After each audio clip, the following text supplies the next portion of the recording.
이재명 시장의 평화의 소녀상 방문, 나는 왜 쇼라도 좋았을까? 제가 2016년 1월 13일 이재명 당시 성남시장이 일본 대사관 앞 평화의 소녀상을 찾은 것을 왜 좋게 생각했는지 이야기해 볼게요.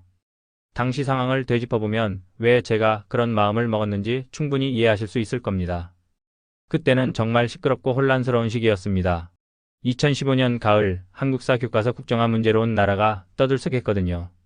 2015년 9월 2일 서울대 역사 전공교수 34명이 반대 의견서를 제출했고 전국 역사교사 2255명이 반대 선언을 발표했지만 박근혜 정부는 2015년 10월 12일 중고등학교 역사 교과서의 국정화를 공식 확정했습니다. 2015년 10월 17일 한국사 교과서 국정화 저지 국민대회가 열리는 등 정부에 대한 저항이 점차 높아지던 중 11월 14일 민중총궐기 집회 때는 백남기 농민이 경찰의 물대포에 맞아 쓰러지는 비극적인 일까지 일어났습니다. 2015년이 저물어갈 무렵 박근혜 대통령의 퇴진을 요구하는 목소리가 계속해서 나오던 상황에서 12월 28일 정부는 일본과 일본군 위안부 문제 합의를 발표했습니다. 정부는 최종적이고 불가역적인 해결이라 했지만 정작 피해 당사자인 할머니들의 의견은 철저히 무시당했죠. 이에 국민들은 거세게 반발했습니다. 2015년 12월 30일 주한 일본 대사관 앞에서 진행된 제1211차 수요 집회가 마무리될 때 자리를 떠나지 못하는 대학생들이 있었습니다.